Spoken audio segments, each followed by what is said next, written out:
Hi everyone, welcome back to another video. Today I want to show the game from Vasily Smyslov against Karpov.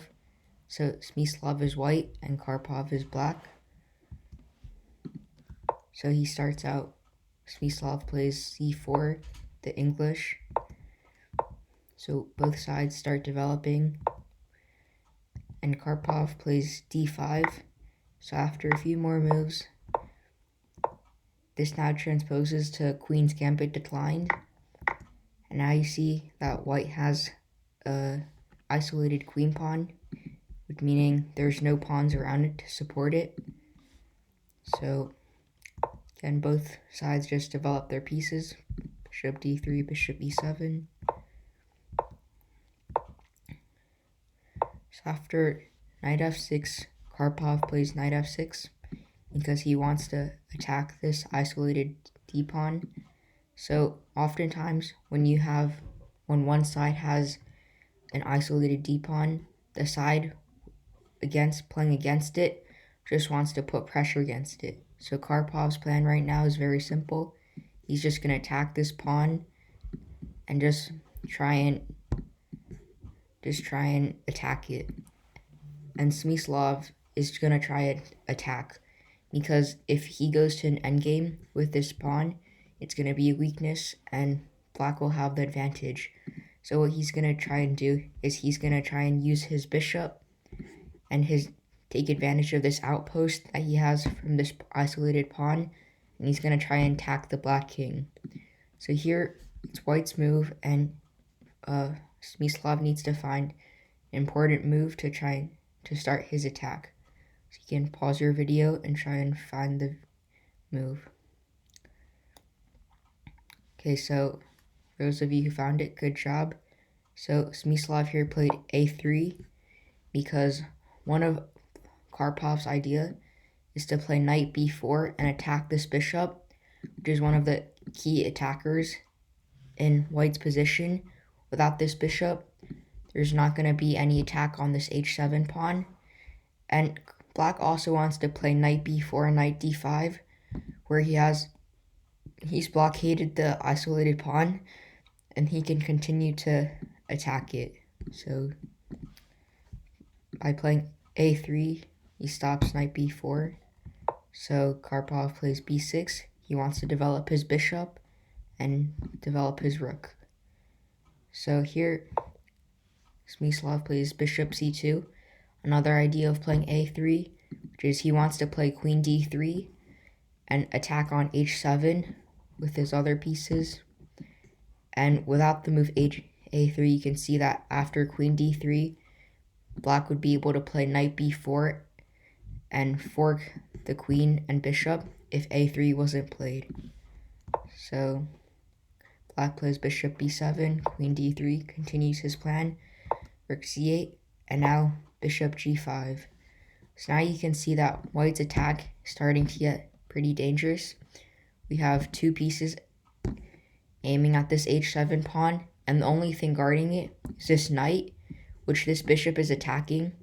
So you can see that now Smyslov is threatening to take on f6, and after black takes, queen h7 is checkmate. So to show that, let's say black plays a random move, we can take on f6, takes, and checkmate. So because of this, Karpov has to play g6. It's a weakening move, which weakens all these dark squares, but he has to do it to stop queen h7. So now, rook a d1, just developing all the pieces. You have full development now. So knight d5, black wants to trade off bishops, because black wants to really just trade off all the pieces, because if white has no pieces, he can't attack, and then black will just keep on attacking this d4 pawn. So white doesn't want to trade, so he plays bishop h6, attacking the rook. Rook moves, and now there's another important move that white should play. So you can see that white's attack along this diagonal has kind of stopped. This g6 well, these kingside pawns are all on light squares, which means that this bishop kind of becomes useless. To try and find a move that white played to try and activate his bishop. Pause.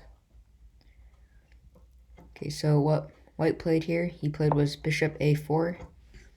So his idea is that this bishop on c2 isn't doing anything, so he remaneuvers it to a4.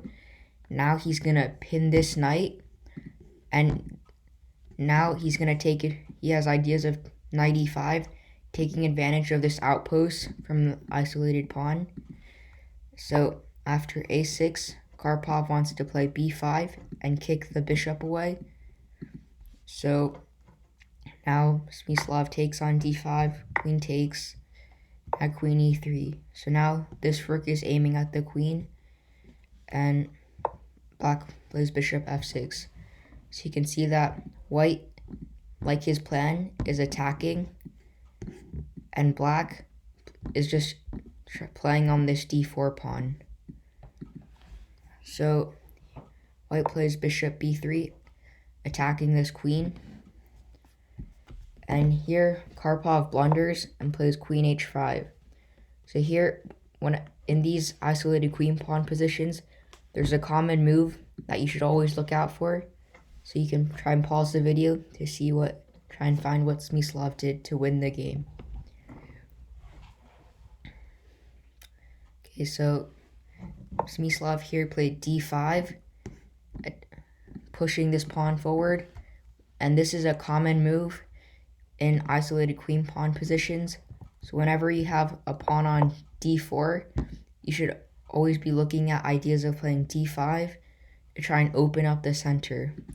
So his idea is that after d5, we're attacking the knight, and you can see that this bishop controls all these dark squares, which means the king has nowhere to escape.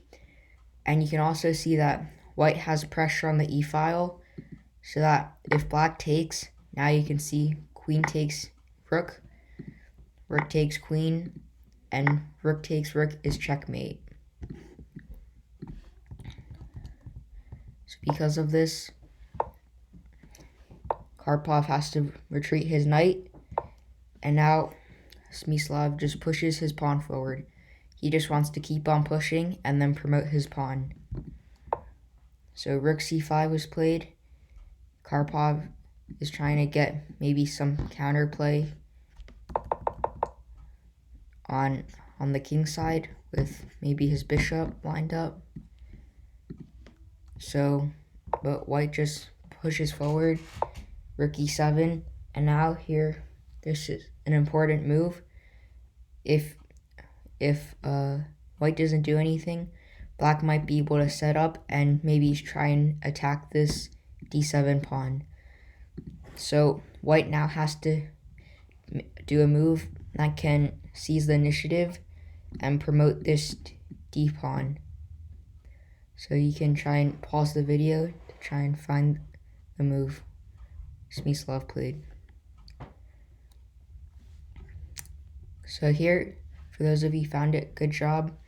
So what Smyslov played was queen to f4. So you can see that both this bishop and this knight have no protectors, and this rook is awkwardly placed on e7, where it can't move anywhere. It can't move to e8 because this pawn controls it. It can't take on d7 because of this rook, and we're threatening both the bishop and this sneaky idea of playing queen to b8. So after black plays bishop to g7, here Smyslov's idea was to play queen b8, where now you can see we're taking advantage of this unprotected knight, and because of these awkward rooks, black can't protect the knight. So after queen takes h6, white is able to win the knight. After bishop f8, white played rook e3, bishop c6, and now the final touch. Try and see if you can find what white played here. I give you a couple of seconds.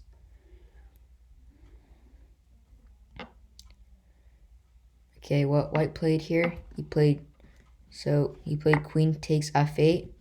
So you can see that this pawn is just one move from promoting, and black already has 2 attackers, and the only thing stopping white's pawn from promoting is his own queen. So he sacrifices his queen, because after black takes, white can just make a new queen, and now he's just up a full piece. And here Karpov resigned the game, because after some trades, you can see that this position is just winning for white because he's up a knight. So to try and conclude this game, after white gets an isolated d-pawn, his idea is he wants to attack. So he plays a3, stopping knight b4, and then he just gets his queen and bishop lined up in a battery, develops his bishop, and he forces this weakening move g6, develops all his pieces, and then he takes advantage of the dark squares, and then he plays bishop to a4, because this diagonal is no longer useful, so he has to re-maneuver to this a4 e8 diagonal, where he puts pressure on the knight and threatens knight e5.